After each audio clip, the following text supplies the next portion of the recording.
13 দিন যুদ্ধ করেছিল, যুদ্ধের পর যে লুটপাট শুরু করেছিল সেই সময় কিছু বীর সেনা অফিসারের কারণে ঠিক মতো করতে পারে নাই। মেজর জলিলের কথা মনে আছে, সে বাধা দিছিল এবং তারে গুম করে ফেলছিল। ওই সময় যে করতে পারে নাই লুটপাটটা, এটা গত 53। বাংলাদেশের সবচাইতে বড় শত্রু হলো ভারত। ভারতকে কেমনে সাইজ করতে হয় বললেন Pinaki Bhattacharya. Ladies and gentleman, কাছে এবং দূরে, দেশে এবং প্রবাসে আমার যে সকল শুভাকাঙ্ক্ষী রয়েছেন সবাইকে জানাচ্ছি আন্তরিক শুভেচ্ছা ও অভিনন্দন। 24 আপডেট নিউজ ইউটিউব চ্যানেলের পক্ষ থেকে সবাইকে জানাচ্ছি আসসালামু আলাইকুম রহমতুল্লাহি ওবারাকাতু। আশা করছি সবাই ভালো আছেন। এই ভিডিওটা খুবই গুরুত্বপূর্ণ একটা ভিডিও, আসুন ভিডিওটা না টেনে সম্পূর্ণ ভিডিও দেখে আসি। পররাষ্ট্রনীতির সংস্কার নিয়ে আমার করা একটা এপিসোডের পর অনেকে অনুরোধ করেছেন যেন আমি ভারতের সাথে বাংলাদেশের কূটনৈতিক সম্পর্কের ভবিষ্যৎ এবং আমাদের করণীয় নিয়ে ভিডিও করি। আপনারা জানেন আমার গুরু খলিল ভাই, উনিও আমাকে ইমেলে তার যে মতামত জানাইছেন সেইখানেও তিনি বলছিলেন যে ভারতের সাথে কূটনৈতিক সম্পর্ক নিয়ে আমি সেইখানে কথা বলি নাই আগের এপিসোডে। ভারতের কূটনীতি বোঝা কোনো জটিল বিষয় না, কিন্তু আমার বুবু কাটাল রানী হাসিনা এই সহজ বিষয়টাকে আমাদের কাছে জটিল করে তোলার চেষ্টা করেছেন। অবশ্যই এটা ভারতেরই বুদ্ধি। তিনি নাকি ভারতকে যা দিছেন তা তারা সারা জীবন মনে রাখবে, তাই না? হ্যাঁ, দেখেছেন তো কি দিছে আর আমরা কি পাইছি তা আজকে দেখব। এই ভিডিওটা শুধু আমাদের সরকারের জন্য না, কূটনীতিকদের জন্য না, বরং কৃষক, ছাত্র, জনতা সহ বাংলাদেশের সকল নাগরিকের জন্য গুরুত্বপূর্ণ। কেন? কারণ আমাদের একমাত্র শত্রু হইল ভারত। জি না, আমরা একা তাকে শত্রু জ্ঞান করি না, তারাও আমাদের শত্রু বলেই মনে করে। এই শত্রু শত্রু খেলা তারাই শুরু করেছে, আমরা শুরু করি নাই। এটা আমার অনুমান না, আজকে প্রমাণ করব এবং সবাইরে জানাবো প্রমাণ সহকারে। না হইলে বিপ্লবকে ব্যর্থ করার যেসব চেষ্টা ভারত করবে তা মোকাবেলা করা আমাদের দিয়ে সম্ভব হবে না। গত 16 বছর হাসিনা যেভাবে আমাদের সরকারের সব দপ্তরে ভারতের স্থানীয় দালালদের ঢুকাইতেছে, তাতে আমাদের জন্য নতুন করে সব ঢেলে সাজানো ছাড়া কোনো গতি নাই। যাই হোক, অনেক কথা আছে, তাই চলেন প্রথমেই দেখে নিই ভারতের কূটনীতিক দর্শন কি বলে। তারা কিভাবে আমাদের দেশটাকে দেখে, তারা কিভাবে কূটনীতিকে দেখে, কূটনীতি তাদের কাছে কি। ভারতের কূটনীতিতে চাণক্য, কৌটিল্যকে তাদের মন্ত্রগুরু বলে মনে করে। এই কৌটিল্য হলো খ্রিস্টপূর্ব 300 শতাব্দীর দিকে ভারতবর্ষের রাজা চন্দ্রগুপ্ত মৌর্যের প্রধানমন্ত্রী। তিনি রাষ্ট্র পরিচালনার উপর একটা বই লিখেছিলেন অর্থশাস্ত্র নামে। এই বইটা প্রায় দ্বাদশ শতাব্দী পর্যন্ত প্রাচীন ভারতে ব্যবহার করা হইতো। তবে ভারতে মুসলিম সাম্রাজ্যের বিস্তারের পর থেকে এই বইটা কেউ আর খুঁজে পাই নাই। মুসলমান শাসনকর্তারা ভারতের প্রাচীন ফিলোসফিকে জয় বাংলা করে দিছিল। যাই হোক, পরে 1905 সালে আবার সবার অজানা এই মাস্টারপিস ভারতের একজন কৃষক উদ্ধার করছিল এবং একজন সাধারণ ব্রিটিশ সেই বইটা ভারতে সংরক্ষণ করার ব্যবস্থা করে। আর বর্তমানে এই অর্থশাস্ত্র, কৌটিল্যের অর্থশাস্ত্র ভারতের প্রধানমন্ত্রী মোদী, পররাষ্ট্রমন্ত্রী জয়শঙ্কর থেকে শুরু করে অনেক নতুন পুরানো নেতার রাজনৈতিক আদর্শে পরিণত হয়েছে। ভারত আবার কৌটিল্য ইকোনমিক কনক্লেভ করার মাধ্যমে এই দর্শন সবার কাছে খাওয়াইতে চায়, দেখাতে চায় এটা আমাদের অরিজিনাল জিনিস, বুঝছাও। এটা ইন্টারেস্টিং গল্প বলি এই কৌটিল্য প্রসঙ্গে। চন্দ্রগুপ্ত মৌর্যকে কৌটিল্য মানে তার প্রাইম মিনিস্টার সামান্য পরিমাণে খাবারের সাথে একটু একটু করে আর্সেনিক মিশাই দিত, মানে সে বিষ যেটাকে বলে। কেন? উদ্দেশ্য ছিল যে একটু একটু করে বিষ খাওয়াইলে তার শরীরে বিষের বিরুদ্ধে একটা প্রতিরোধ ক্ষমতা গড়ে উঠবে, যাতে শত্রুরা তাকে বিষ প্রয়োগে হত্যা করতে না পারে। এটা কিন্তু খুব সাইন্টিফিক, কারণ আধুনিক চিকিৎসা বিজ্ঞানও মিথ্রিডাটিজম বলে একটা শব্দ আছে। এর মাধ্যমে অল্প অল্প মাত্রার বিষ গ্রহণ কইরা বিষের প্রতি প্রতিরোধ ক্ষমতা গড়ে তোলা সম্ভব। ঠিক যেভাবে অ্যান্টিবায়োটিক রেজিস্ট্যান্স হয় না ব্যাকটেরিয়ার, জীবাণুর, ওই রকম আর কি উঙ্কা। তো কথিত আছে যে একবার চন্দ্রগুপ্ত মৌর্যের রানী দুর্ঘটনাক্রমে ওই খাবারটা একটু খেয়ে ফেলে, আর্সেনিকযুক্ত খাবার। রানী তখন সন্তান সম্ভবা ছিলেন, তো বিষের প্রভাব থেকে তার অনাগত সন্তানকে বাঁচানোর জন্য রানীর পেট চিরা কৌটিল্য শিশুকে বাইর করছিল। এটাই হইতেছে ইতিহাসের প্রথম সিজারিয়ান সেকশন, বুঝাও। এই ছেলের নাম হইতেছে বিন্দুসার। বিম্বিসার না আবার কলে বিন্দুসার। বিন্দুসারের ছেলে হইতেছে সম্রাট অশোক। বুঝা গেছে? জীবনানন্দের বর্ণনা সেন যখন পড়ি না, উটি লেখা আছে না, বিম্বিসার অশোকের ধূসর জগতে সেখানে ছিলাম আমি। এই বিম্বিসার অশোক বইলা একটা ধাঁধা লাগাই দেন কিন্তু জীবনানন্দ। বিন্দুসার অশোক হইলে পিতা পুত্র হইতো, তাই না? এটা না কইরা একটা টুইস্ট দিছে বিম্বিসার কইয়া। এখানে এসে মনে হয় আসলে কি ঠিক পড়তেছি না ভুল পড়িচ্ছি না, তো সেই সময়টা ধূসর হয়ে যাওয়ার জন্য এরকম হয়েছে নাকি, বুঝাও কি সুন্দর, এটা কাব্যিক একটা মোহের মধ্যে ফেলা দেয়, বুঝেছেন? জীবনানন্দের এটা কলে মুন্সিয়ানা। তো আমার কাছে ওই যে পাখির নীড়ের মতো চোখ তুলে নাটোরের বনলতা সেন এই লাইনের চাইতে ওই যে বিম্বিসার অশোকের ধূসর জগতে এই লাইনটা আরো বেশি কাব্যিক বলে মনে হয়। যাই হোক, কাব্যবাদ দিই, হ্যাঁ আসল আলাপে আসি। কেন কৌটিল্যের অর্থশাস্ত্র সম্পর্কে আমাদের জানা এবং বোঝা জরুরি। ভারত আমাদের শত্রু রাষ্ট্র না বন্ধু রাষ্ট্র? এই প্রশ্ন সবাই করলেও কোনো রাজনৈতিক দল কখনো সরাসরি উত্তর দিতে স্বাচ্ছন্দ্য বোধ করে না, ভয় পায় আর কি, কখন ভারত তাদের গদি নড়ায় দেয়। তাই বলে সবাই যে কবে যে ভারত আমাদের বন্ধু রাষ্ট্র, তাকালে না। এটাই আমাদের সমাজে ইনশাল্লাহ বলার মতোই সত্য। হাসিনা বাবুর আমলে তো ভারতকে বন্ধু বলাটা একটা ফ্যাশন ছিল।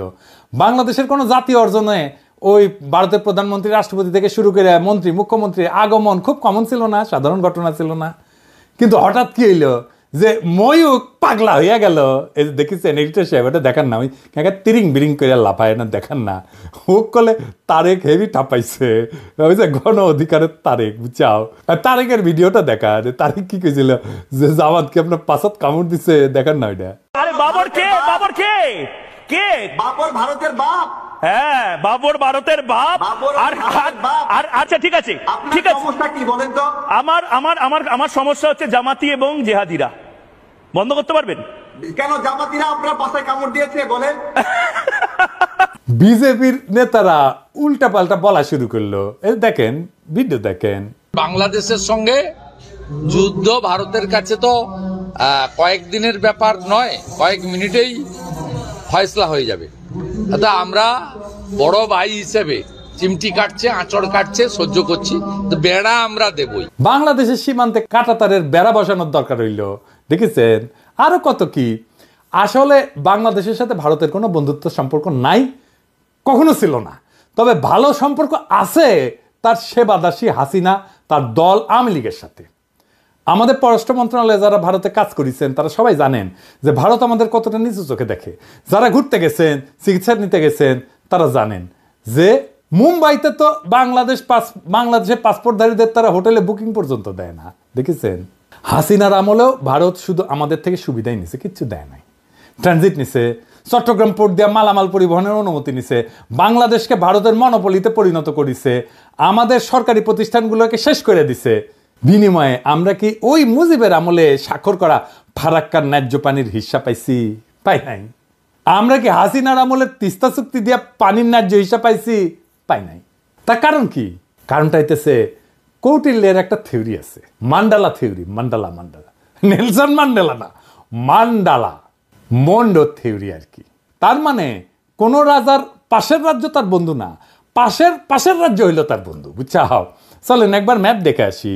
ভারতের আশেপাশে যত রাষ্ট্র আছে তার মধ্যে একমাত্র বাংলাদেশের সাথে তার কথিত বন্ধুত্ব ছিল, মানে একমাত্র সেবাদেশী হাসিনার মাধ্যমে সে বন্ধুত্ব ছিল। কিন্তু পাকিস্তান, নেপাল, ভুটান, শ্রীলঙ্কা, মালদ্বীপ, এমনকি মিয়ানমারের সাথে ভারতের অত ভালো সম্পর্ক না, তাই না? বন্ধুত্ব নয়। বাংলাদেশে ভারত প্রভু তার সেবাদাসী হাসিনাকে একটা চুষনি দিয়ে বুঝ দিছে, ওই যে তো বন্ধু। এটাও আসলে একটা কৌটিল্য মতে ভারতের পররাষ্ট্রনীতির একটা অংশ কলে। এটা আমরা দেখমুনি, হাসিনা ফাসিনা কিছু না। এটা বোঝার জন্য চলেন দেখি কৌটিল্যের পররাষ্ট্রনীতিতে কি লেখা আছে। কৌটিল্যের পররাষ্ট্রনীতিকে বলে 6-fold পলিসি, মানে 6 স্তরের পলিসি। এটা একটা সংস্কৃত খটোমটো বাংলা আছে, ষটগুণ্য সিদ্ধান্ত। যাই হোক, আমি ইংলিশটাই কব, কারণ ইংলিশে কইলে তো ঠিকই কইছি, তাই না? তো যাই হোক, এই 6-fold পলিসি অনুযায়ী পররাষ্ট্রনীতি 6 ভাবে পরিচালনা করা যায়, 6 ভাবে, বুঝছাও? কি কি? শান্তি, যুদ্ধ, নিরপেক্ষতা, আগ্রাসন, জোট এবং দ্বৈত নীতি। হ্যাঁ বুঝছাও, 6টা। তো প্রথম আলাপ হইতেছে শান্তি নিয়ে, মানে কৌটিল্যের শান্তি নীতি কি কূটনীতিতে। কৌটিল্য কয় যে একজন রাজা তখনই শান্তি স্থাপন করবে যখন সে দেখবে যে শত্রু রাজা তার ক্ষতি করার সামর্থ্য রাখে। তার মানে হইলো দৌড়ের উপরে রাখতে পারলে ভারত শান্তির কথা বলবে, বুঝছাও? 2001 সালে রৌমারিতে সীমান্তে আমাদের তৎকালীন বিডিআরের মাইরের কথা মনে আছে না? এডিটর সাহেব মাইর হবে, মাইরের সাউন্ড হবে, কেমনে তাদের বিএসএফকে আমাদের বিডিআর জওয়ানেরা দৌড়ের উপরে রাখিছিল, মনে আছে না? হ্যাঁ, তো তখন ভারতের অনেক সৈন্য মারা গেলেও ভারত কিন্তু আমাদের সাথে শান্তি স্থাপন করেছিল, কারণ তারা বুঝেছিল যে বাংলাদেশ তাদের দৌড়ের উপরে, দাবরানির উপরে রাখতে পারে। তাইলে ইন্ডিয়ার সাথে শান্তি স্থাপনের একমাত্র পথ হইতেছে, একমাত্র রাস্তা হইতেছে ওরা দাবরানির উপরে রাখা। আরেকটা উদাহরণ দিই, 1962 সালে ইন্দো-চীন যুদ্ধে চীনা সেনারা ভারতের সেনাদের নাকানি জমিতে খাইছিল, একটা অংশ দখল করে নিয়েছিল। ভারত তখন দ্রুত নাকে খত দিয়া চীনের সাথে শান্তি স্থাপন করেছিল, কারণ ভারত জানতো যে চীনকে আক্রমণ করলে তাদের খবর আছে, বুঝেছাও? তার মানে ওরে যত দাবরানির উপরে রাখবেন ও শান্তি শান্তি করে আপনার কাছে আসবে। 1 নাম্বার সূত্র কয়া দিলাম। তাই আমাদের সেনাবাহিনীর সাহস নিয়ে লড়াই করার কিছু ডেমো ভারতকে দিয়ে দিতে হবে। আমরা অলরেডি একটা ডেমো দিছি যখন নতুন করে বর্ডারে কাঁটাতার লাগাইতে গেছিল না, কিন্তু এটা তেমন কোনো ডেমো হয় নাই, এটা আরেকটু ভালো করা লাগবে আর কি। আবার ফাইজলামি করলে না, রৌমারির কথা মনে করাই দিতে হবে, কলে মাথায় ঢুকাই দিতে হবে যে ভারতকে দৌড়ের উপরে রাখলে তারা শান্তির কথা বলবে। ওর তত্ত্ব দিয়াই ওরে মাইট দিতে হবে। ও কেমনে কূটনীতি চালায়, ওর কূটনীতির মাইন্ডে কি কাজ করে সেটা বুঝা ওর মতো যদি কাজ করেন তাইলে কেস ফতে। এবার আসেন যুদ্ধনীতি। কৌটিল্যের যুদ্ধনীতি কি? কৌটিল্যের মতে একজন রাজা তখনই যুদ্ধের জন্য আক্রমণ করবে যখন দেখবে যে তার অবস্থান শত্রুর চেয়ে শক্তিশালী। কথা সত্য। এই যে 1971 সালের কথাই ধরেন না, পাকিস্তান যখন আমাদের আক্রমণ করলো তখন ভারত আমাদের সাথে এসে সাথে সাথে যুদ্ধ করে নাই। তারা দেখিছে যে আমাদের মুক্তি বাহিনী কতটুকু যুদ্ধ করতে পারে। যখন মুক্তি বাহিনী আমাদের পাইরা ফেলাইছে না পাকিস্তানি বাহিনীদের, যখন দেখেছে যে মূল কাম সাইরা ফেলাইছে, তখন 3রা ডিসেম্বর 71 সালের মুক্তিযুদ্ধের শেষের মাত্র 13 দিন আগে যৌথ কমান্ড গঠন করিয়া মুক্তিযোদ্ধাদের ক্রেডিট নিয়ে বাংলাদেশকে স্বাধীন করিয়া দেওয়ার ক্রেডিট নিয়ে নিছে। বুঝছাও? এটা হইল ভারতের চামবাজ যুদ্ধনীতি। এরা তখনই যুদ্ধ করবে যখন তারা বুঝে যে তাদের জেতার সম্ভাবনা 100%। অনেকেই জানেন যে শেখ মুজিবের বান্ধবী যে ইন্দিরা গান্ধী, সেই সময়ের ভারতের সেনাপ্রধান জেনারেল মানেকশকে জুন মাসে কইছিলেন যে এই যুদ্ধ শুরু করতে, কিন্তু রাজি হন নাই। কারণ তখন বাংলাদেশে বর্ষাকাল এবং তাদের সেনারা বাংলাদেশে বর্ষায় যুদ্ধ করলে পাকিস্তানের কাছে গোয়ারা আসবে। সত্যি কথা, আমার কথা না, মানেকশর কথা। তার মুখে শুনেন দাও কি কইছে, এডিটর সাহেব শুনে দেন। And if I were to go in, I guarantee you 100% defeat. I said to Mrs. Gandhi, will you now give me your orders? All right. Cabinet would meet again at 4 o'clock. So everybody started walking out, I being the junior one. A smile on my face as I was going out. She said, Chief, stay behind.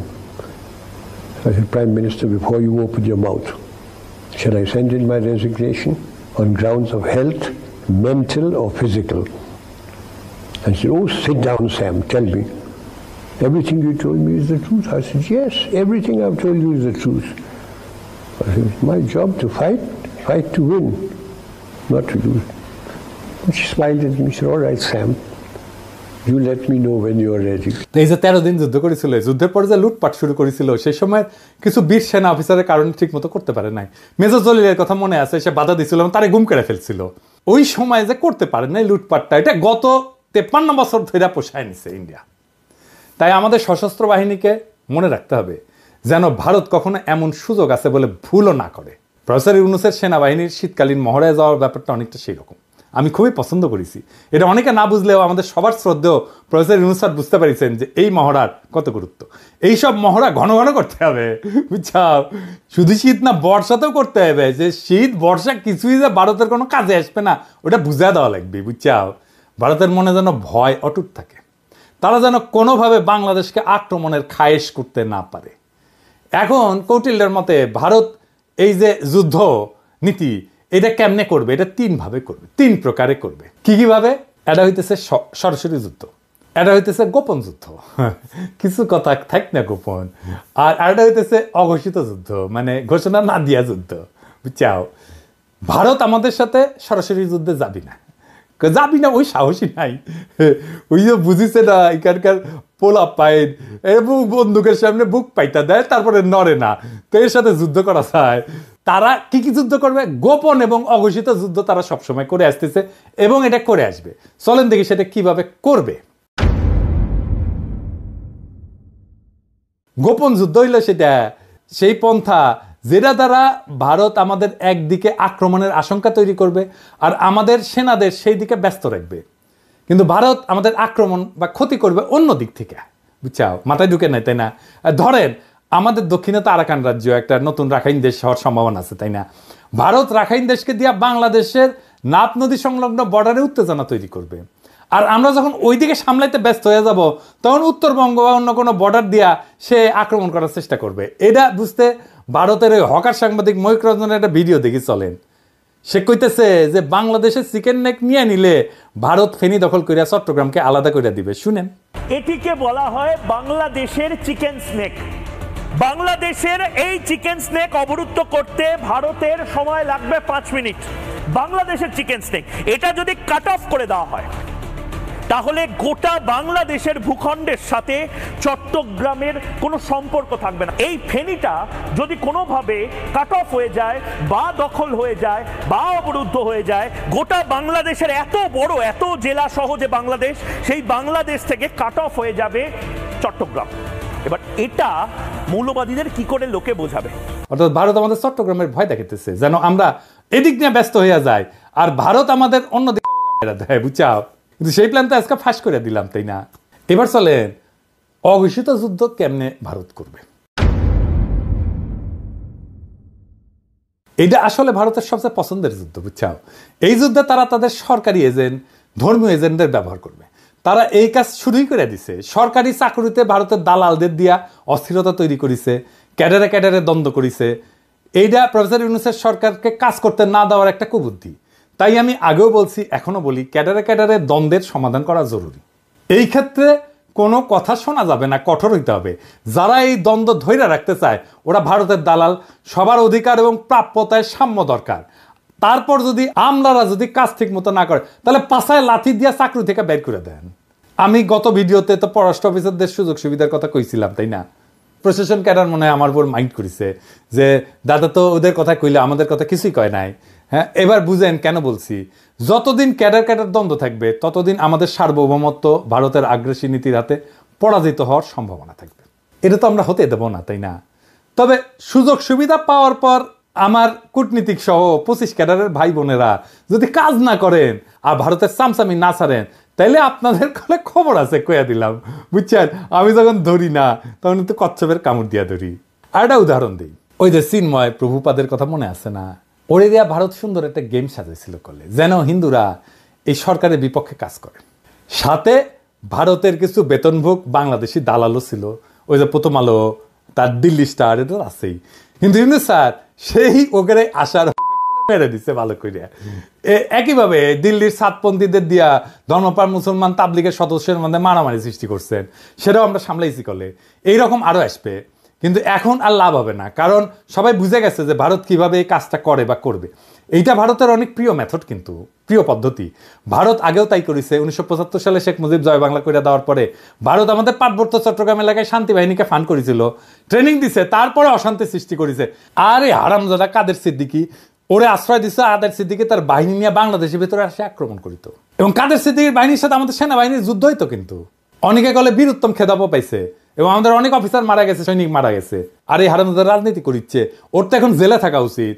আবার দেখেন, ওই যে শেখ মুজিব জয় বাংলা হওয়ার পরে যে শান্তি বাহিনীকে fund করেছিল না ইন্ডিয়া, আবার যখন কাটাল রানী 1996-তে ক্ষমতা এসেছে, তখন ইন্ডিয়া আবার ওই সমস্যার সমাধান করে দিচ্ছে 1997 সালে, যেন আওয়ামী লীগ বাহবা পায় আর বাংলাদেশ তাদের হুকুমের দাসী হাসিনা দ্বারা পরিচালিত হয়।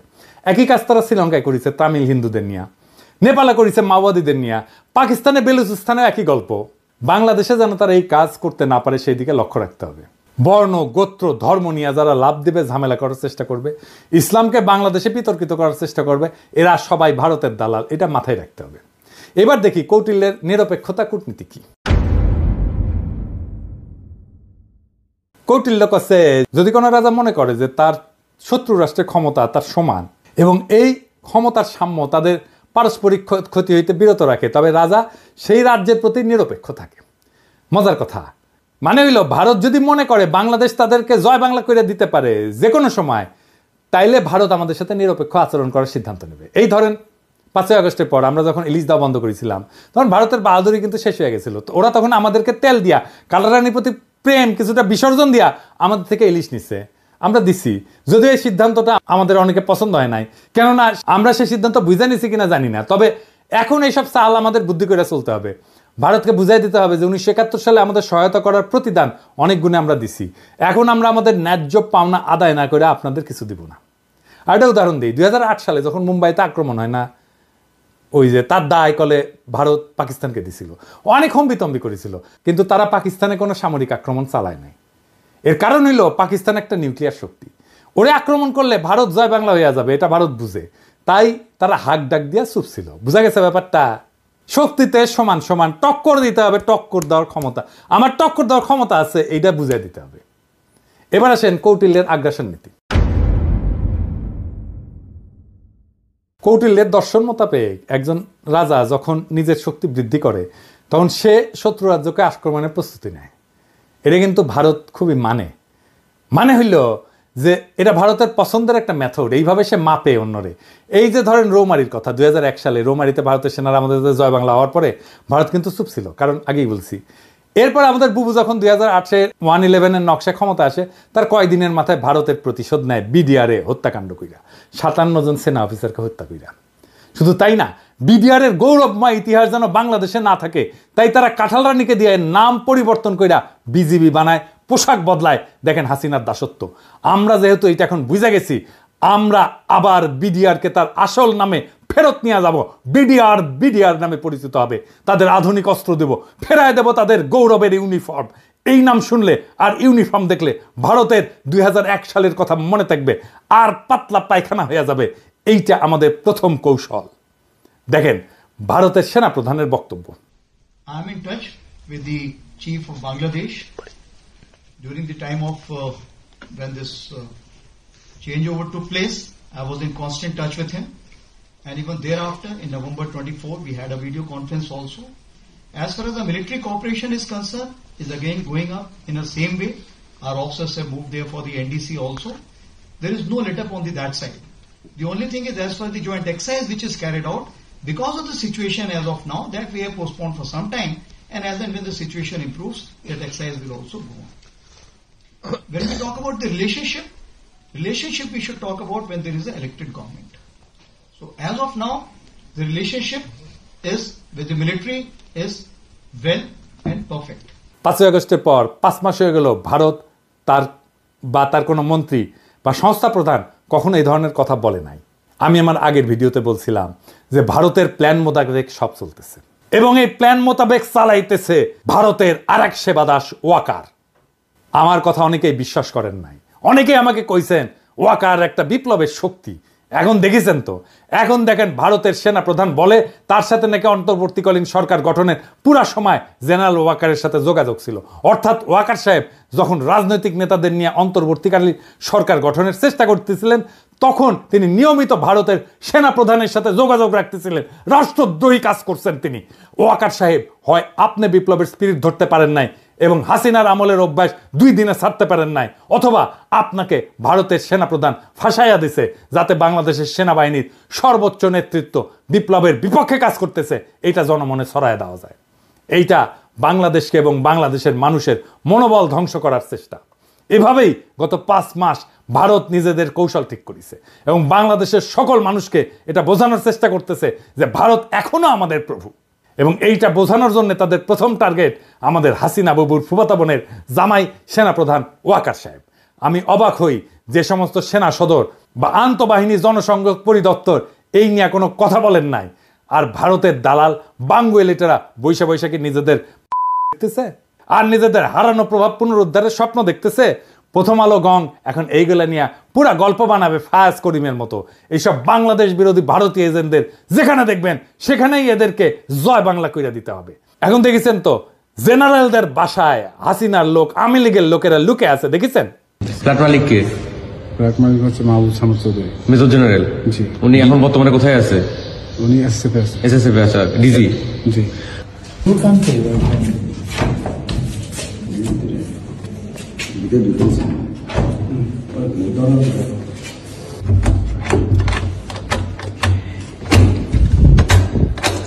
এক্সকিউজ মি, কেউ যদি থেকে থাকেন আসেন, কথা বলেন, বের হন, নাইলে আমরা কিন্তু দরজা ভাঙতে বাধ্য হব। আপনারা যদি ভিতরে কেউ থেকে থাকেন একটু কাইন্ডলি একটু কোঅপারেট করে বের হন, নাইলে আমরা কিন্তু দরজা ভাঙতে ইয়া করব। একটু কাইন্ডলি কথা বলছি।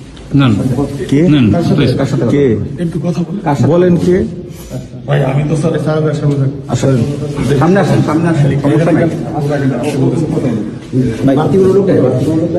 বলেন।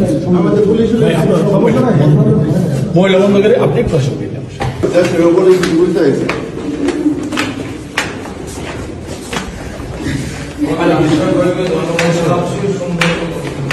তো এখন কি করা লাগবে আমাদের এই সেনাবাহিনী নিয়ে?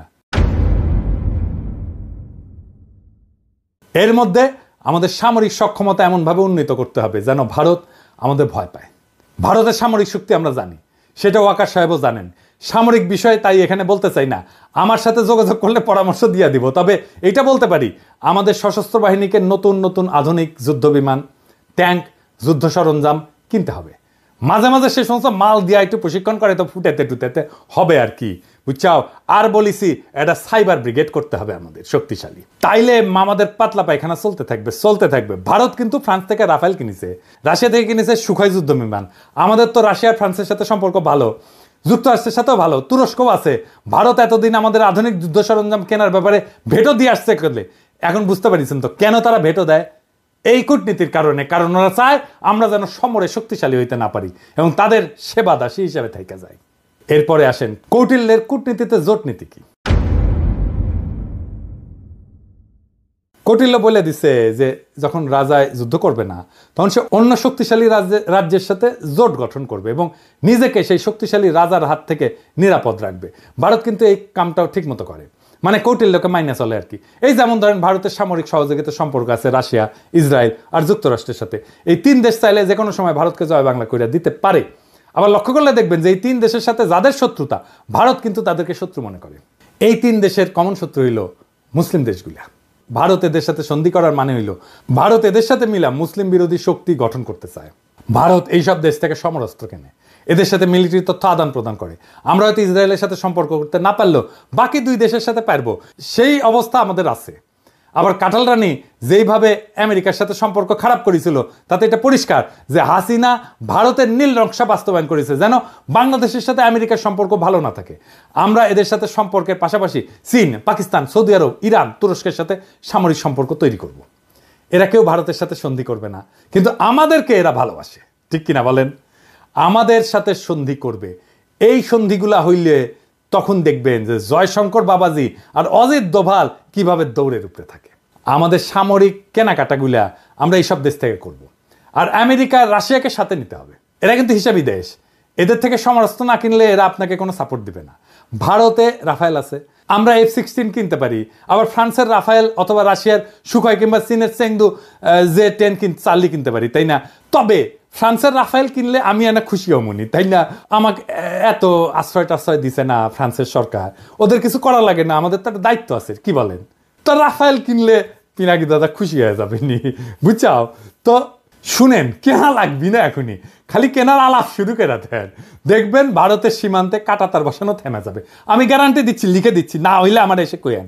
আলাপ শুরু করেন, খালি দেখেন তাদের রাষ্ট্রদূতের দৌড়াদৌড়ি শুরু করে দেবে ওই দেশে। তখন ওরাও ভারতকে তাদের ব্যবসার মধ্যে না আসার পরামর্শ দিয়ে বসায় দিবে। পাকিস্তানে আমাদের সামরিক কর্মকর্তাদের সফর একটা ভালো সংবাদ শুনলাম, তাদের থেকে J-71 যুদ্ধ বিমান কেনার আলাপ চলতেছে। বাংলাদেশ কিনলে তারা খুশি হবে। দক্ষিণ এশিয়াতে ভারত একটা সিপাই থাকবে। এইবার আসেন কৌটিল্যের দ্বৈত নীতি, এই জিনিসটা আবার কি?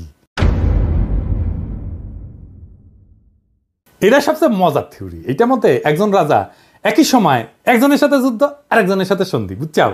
মানে হইলো ভারত একসাথে দুইটা যুদ্ধ করতে পারবে না, করবেও না, কখনোই না। দেখবেন যখন পাকিস্তানের সাথে যুদ্ধ খেলে তখন অন্য কারোর সাথে সেই খেলা দেখায় না। গত 16 বছর তো আওয়ামী লীগ ভারতকে বাম্পার সুবিধা করে দিছিল। বাংলাদেশ তো তাদের দখলেই ছিল, তাই না? ভারত নিশ্চিন্তে অন্যদের সাথে ঝামেলা করে রেখেছে। এখন তো সেই মজা আর নাই। এখন আমরা ভারতের শত্রু সকল দেশের সাথে আলাদা আলাদা করে সম্পর্ক তৈরি করব। আধুনিক বিশ্ব ব্যবস্থায় সম্পর্কের অন্যতম মাধ্যম হইল ব্যবসা এবং বাণিজ্য, এই সম্পর্ক জোরদার করা। এইবার আসেন আমাদের ভারত নীতি কেমন হবে, কি দিয়ে আমরা ভারতকে সাইজ করতে পারবো, ওরা দৌড়ের উপরে রাখতে পারবো, প্রত্যেক দিন দাবরানির উপরে রাখতে পারবো। এটা আমাদের জানা দরকার না? আসেন দেখি। অনেকে মনে করে আমরা ছোট দেশ, ভারত ছাড়া আমরা চলতে পারবো না। আরামজাদা, চলতে পারি কিনা তুই দেখ আমাদের দায়িত্ব দিয়ে দেখ পারি কিনা। আমি প্রফেসর ইউনূসকে কইব যে আপনি অনতিবিলম্বে সার্কের কার্যক্রম চালু করেন। দরকার হলে বাংলাদেশ সম্মেলনের ডাক দিবে, আয়োজন করবে, এতে সকল দেশের সাথে বাংলাদেশের সম্পর্ক উন্নত হবে। ভারত আসতে যাবে না জানি, কারণ তারা পাকিস্তানের সাথে এক টেবিলে আলোচনায় বসবে না। আমাদেরকেই সুযোগটা নিতে হবে। এই জন্যেই আমরা ভারতকে ছাড়াই সার্কের কাজ শুরু করব। দক্ষিণ এশিয়াতে ভারতের মহাজনগিরি ছুটাই দিতে হবে। দক্ষিণ এশিয়াতে পাত্তা না পেলে ভারতকে আর কোনো দেশই পাত্তা দিবে না। ভারত নিজেদের অনেক বড় হ্যাডম ভাবে। দেখেন তাদের পররাষ্ট্রমন্ত্রী কি বলে। I mean, I think I'm 1/5 of the world's population. I am what today the 5th or 6th largest economy in the world. I mean, forget the history, civilization bit. Everybody knows that. But I think I'm entitled to have my own side. I'm entitled to weigh my own interests, make my own choices, and my choices will not be cynical and transactional, but they will be a balance of my values and my interests. There is no country in the world which disregards its interests. SAARC চালু হইলে দেখবেন ভারতের পায়জামা ঢিলা হয়ে গেছে, ওর ফিতা খুঁজে পাচ্ছে না। সাথে আমরা অবজারভার হিসেবে নিব চীন, রাখাইন, এইসব দেশকে, তারা খুশি হবে। আফগানিস্তানকে নিব, রোহিঙ্গা সমস্যার সমাধানে নতুন গতি আসবে। আর ইন্ডিয়াকে আমরা বাস দিতেই থাকবো। আগে কইছিলাম যে ভারত তার কোনো প্রতিবেশী দেশকে বন্ধু মনে করে না। আমরা ভারতকে বন্ধু মনে করার কোনো ঠেকা নাই আছে, ওরাই তো মনে করে না। আমাদের ভুলে গেলে চলবে না যে আমরা 18 কোটি মানুষের একটা বাজার, পৃথিবীর 8ম বৃহত্তম বাজার, আমাদের ক্রয় ক্ষমতা বিশ্বে 25তম। আমাদের এইখানে সবাই তার পণ্যের বাজার করতে চাইবে, সবাই। আওয়ামী লীগ বাংলাদেশকে ভারতের একক বাজারে পরিণত করছিল। বিগত 5 বছরে, বিশেষ করে কোভিডের পর ভারত থেকে আমাদের আমদানি কতটা বাড়িছে দেখেছেন। দেখেন শুধু 2022 সালে ভারত থেকে বাংলাদেশ আমদানি করেছিল $14 বিলিয়ন, আর যেখানে বাংলাদেশ থেকে ভারত আমদানি করেছিল মাত্র $2 বিলিয়ন। মানে হইল হাসিনা বাংলাদেশের টাকায় ভারতের কোভিড থেকে হওয়া ক্ষয়ক্ষতি মিটানোর ঠিকানি ছিল। না হলে ভারতের এত দুঃখ অর্থ কারণ দেখি না। ভারতের সাথে আমাদের ব্যালেন্স অফ ট্রেড হবে সমান সমান, লাগলে আমাদের পক্ষে বেশি হবে, কারণ ভারতের জনগোষ্ঠী আমাদের 10 গুণ। আমরা যা ভারত থেকে কিনবো ভারতের আমাদের 10 গুণ কিনতে হবে আমাদের কাছ থেকে। ভারত আমাদের থেকে সমান সমান আমদানি না করলে আমরা ভারত থেকে পণ্য আমদানি বন্ধ রাখবো। ভারত থেকে আমরা সবচেয়ে বেশি আমদানি করি তেল, তুলা, পশুখাদ্য, মোটরযান ইত্যাদি। এইগুলো আমাদের নিকটবর্তী দেশগুলো থেকে সহজে আমদানি করা সম্ভব। আমরা এই সেক্টরগুলোতে চোখ রাখবো, আর এই সেক্টরগুলোতে ভারত থেকে আমদানি বন্ধ না করা হইলে আমরা দরকার হলে রাস্তায় নামবো, আবার সংগ্রাম করব। মেসেজ ক্লিয়ার, ভারতের একচেটিয়া আমদানি বাদ। লাগলে চীন থেকে আমদানি হবে, লাগলে রাশিয়া থেকে আমদানি হবে। ওদের সাথেও ব্যালেন্স অফ ট্রেডের অবস্থা ভালো না। তবে ভারতের শত্রু আমাদের বন্ধু হইতেই পারে। আর আমাদের সাথে ফাইজলামি করলে আমরা চীনকে দিয়ে ভারতের কান চুলকাইতে পারবো। তখন ভারত বুঝবে যে কৌটিল্য আমরাও বুঝে গেছি, বুঝছাও। আর বুঝেছেন তো, আমি তো কইছিলাম যে রাশিয়া থেকে ট্রাক কেনা লাগবে। এই যে দেখেছেন না ট্রাক কত সুন্দর, দেখেছেন? রাশিয়া থেকে ট্রাক কেনেন, ইন্ডিয়ার ট্রাক দিয়ে কি করবেন? দেখেছেন মুখে হাসি ফুটেছে। এই যে আমার ক্ষুদ্র ভাতারা খুশি হয়ে গেছে রাশিয়ার ট্রাক দিকে। তা আমাকে ভারত নীতি খুব সোজা। 1971-এর পর থেকে আওয়ামী লীগ যে চুক্তি করেছে ওইগুলো আমাদের পুনর্বিবেচনা করতে হবে। ভারত যদি কোনো চুক্তি না মানে তাহলে আমরা সব চুক্তি বাতিল করে দেব। ভারত বাংলাদেশের 64টা অভিন্ন নদীর একটা নদীতে যদি ঠিক মতো পানি না আসে তাহলে ভারতের ট্রানজিট বন্ধ করে দেওয়া হবে। সীমান্তে ওদের শাকসবজি কাঁচামাল যেন পয়সা নষ্ট হয়ে যায়। একবার এই কাজ করে দেখবেন ভারত কিভাবে সোজা হয়ে থাকে। আমরা যেভাবে হাসিনার রেমিটেন্স বন্ধ করে দিছিলাম না, ঠিক সেইভাবে ভারতের বাংলাদেশ থেকে উপরি কামাই যদি বন্ধ করে দেন তাহলে দেখবেন সোজা। ভারতে কেউ শপিং করবেন না, ভারতে কেউ চিকিৎসা করতে যাবেন না। ভারতের টিভি চ্যানেল বাংলাদেশে চালানো হলে বাংলাদেশের টিভি চ্যানেলগুলো ভারতে চালাতে দিতে হবে। আমাদের টিভি চ্যানেল টাকা দিয়ে কিনতে হবে ওদের। এই বাজার হারানোর ভয় ভারতের মধ্যে ঢুকলেই দেখবেন সব ঝরঝরা। সেদিন দেখলাম বাংলাদেশ সরকার ভারত থেকে 1137 কোটি টাকার ডিজেল কিনবে বলে সিদ্ধান্ত নিচ্ছে। কি আর করবো, কি আর বলবো, বুঝতে পারছি না। জুলাই বিপ্লবের পরে আমাদের প্রায় 2000 ছাত্রছাত্রী প্রাণ হারাইলো ভারতের সেবাদাসী হাসিনার পুলিশের গুলিতে। এখন আমাদের ডিজেল কেনার জন্য আর ভারত ছাড়া কারোর চোখে পড়ে না। তো এই জ্বালানি উপদেষ্টার সাথে আমার অনেক বন্ধু বান্ধব ওনারা সম্মান টন্মান করে, সেজন্য কিছু কইছিলাম না এতদিন। কিন্তু বুঝেন জ্বালানি উপদেষ্টা সাহেব, কামটা আপনি খুব খারাপ করেছেন। আপনারা ওয়ার্নিং দিলাম, ডিজেল কেনার জায়গা পান না আপনি। হ্যাঁ, আরো তো 6টা দেশ থেকে তো ডিজেল তেল কিনতেছেন। এই যে দেখেন তো ওই 6 দেশ থেকে ডিজেল কেনা যাইতো না কেন? ভারত থেকে তেল কেনার দরকার পড়লো, কুরকুরানিটা কই? জ্বালানি উপদেষ্টা সাহেব, আপনাকে জাতির সামনে এই প্রশ্নের উত্তর দিতে হবে। সামে সিকোনে প্রচুর কাম করিচ্ছেন কলে, নাইলে বিপ্লবী জনতা আপনাকে কেন বিশ্বাস করবে? ইউনূস স্যার, আপনি কি এই ব্যাপারে জানেন? নাকি বিএনপির সাথে সমঝোতা হওয়ার পর এখন বিএনপির চাপে আপনারা এই সিদ্ধান্ত নিতেছেন? নিলে জানান, আমরা তো আছি। যেই দল গত 10 বছরে মুরগির খোপ থেকে বাইরে হতে পারে নাই, সেই দল এখন নিজেদের জুলাই আন্দোলনের মাস্টার মাইন্ড বলে, আবার ক্ষমতা আসার জন্য ভারতের সাথে আতাত করে, যেন ভারতের প্রভুত্ব বাংলাদেশে টিকে থাকে। এমনিতে আপনাদের জনসমর্থন কেমন এটা তো বুঝতে পারছেন। মানে ওই দলকে কইতেছি যে আসতে চায় ক্ষমতায়, তারপরে যদি ভারতের দাস হিসেবে পরিচিত পান, তাহলে ক্ষমতা আসলেও সে ক্ষমতা ধরে রাখতে পারবেন না। হাসিনারে নামাইতে যদি 36 দিন লাগে, আপনারা 36 ঘন্টায় নামায় দেওয়া যাবে। খুব সাবধান, এটা ইন্টারনেটের যুগ, উন্নত প্রযুক্তির দুনিয়ায় কিন্তু সরকার চালানোর অভিজ্ঞতা আপনাদের নাই। আমরা জানি কিভাবে কি করতে হয়, আপনাদের চেয়ে আমরা অনেক ধাপ আগে। আমাদের সাথে পরামর্শ করেন, নইলে কি করতে গিয়ে কি খায়া ফিরে আসবেন তা কিন্তু বুঝতে পারবেন না। ভারতে আমাদের সব কাজ স্লো করে দিতে হবে, দূতাবাসে আমাদের লোকের সংখ্যা কমাই দিতে হবে, পররাষ্ট্র উপদেষ্টা এই জিনিসটা ভালো করে খেয়াল রাখবেন। ওই লোক দিয়ে আমাদের আসন্ন বন্ধু দেশের মিশনগুলোকে শক্তিশালী করেন। ভারত আমাদেরকে ভিসা না দিলে আমরা ভিসা দিব না। আমাদের দূতাবাসে আক্রমণ করলে আমরা ওদের শান্তিতে থাকতে দেবো না। ইউনুস স্যার তো ভদ্র মানুষ, আপনি না পেলে আমাদেরকে বলবেন, আমার ক্ষুদ্র ভাতা এবং ভগিনীরা ভারতের পাশে আগুন ধরাই দিবে, লাগলে জায়গা মতো আগুন ধরাই দেব। আমাদের কোনো সরকারি কর্মকর্তা ভারতে প্রশিক্ষণে যাবে না। কেন যাবে না জানেন? আসেন বলি। কারণ এইসব প্রশিক্ষণ দিয়ে এতদিন ভারত আমাদের সব অফিসারদের প্রোফাইল বানিয়েছে, বুঝছেন? তাদের কার কি পছন্দ অপছন্দ, কারে পয়সা দিলে হবে, কারে মেয়ে ধরাই দিতে হবে, তা সব জানে এবং এই কাজ করেছেও। কিন্তু এই যে সানিউল কাদের দেখেছেন না, ধরা খেয়েছিল, তারা ইউএনএদেরকে ডিসিদেরকে নিয়ে গেছে দেরাদুনে, কূটনীতিকদেরকে পড়াইছে দিল্লিতে। তাই আমাদের সরকারি অফিসারদের বিশেষ করে যারা ভারতের প্রশিক্ষণ নিছে তাদের শুদ্ধি পরীক্ষা নিতে হবে, এবং এরা সব কয়টা বিক্রি হয়ে গেছে। আমাদের অফিসাররা ভারতে প্রশিক্ষণে গেলে তাদের অফিসারদেরকেও আসতে হবে এখানে। এটা অবশ্য ফরেন সার্ভিস একাডেমি করে, তবে এইটা আরও বেশি করা দরকার। ভারতের অফিসারদের প্রোফাইল তৈরি করতে হবে, এবং এর একই সাথে আমাদের চরিত্র ঢিলা অফিসারগুলো আছে না, ওদের আপাতত কাজ করা বা পদায়ন থেকে বিরত রাখতে হবে। নইলে তারপর 2 পেগ মেয়েরে আবার হোয়াটসঅ্যাপে ফ্যান খুলে দিবে, ভারত সেই সমস্ত ছবি জোগাড় করে তাদের দিয়ে গুপ্তচরগিরি করাইবে, বুঝছো? এটা ওদের একটা পলিসি করে। এখন আপনারা যেহেতু ভদ্রলোক, সেই জন্যে সুশীল, সেই জন্যে আপনারা ওদেরকে দূরে রাখেন যাদের চরিত্র ঢিলা। আমি যদি ফরেন মিনিস্টার হইলাম ইনি, তাইলে ওই হানি ট্র্যাপ ফেলা ইন্ডিয়ার মায়াগরে তাদের ডাবল প্রমোশন দিলাম ইনি। ইন্ডিয়া হানি ট্র্যাপে ফেলানো ছাড়া আর কিছু পারে না। তাই তাদের এই হানি ট্র্যাপ আইডিয়া জয় বাংলা করে দিতে হবে।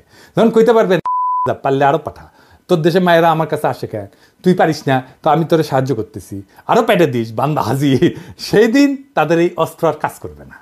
তাদের দর্শন, তাদের ফিলোসফি তাদের বিরুদ্ধে প্রয়োগ করা লাগবে। তখন কইবেন যে পিনাকি যা কইছিল তার কতটা সত্যি, যদিও পিনাকি বাংলাত কইছে, বগুড়ার ভাষাত কইছে, তাও কলে এটা সত্য কইছে। তাই ভারতে আমাদের সকল সরকারি কর্মকর্তার ট্রেনিং বন্ধ, একেবারে ফুল স্টপ। এবার আসেন শেষ কথা।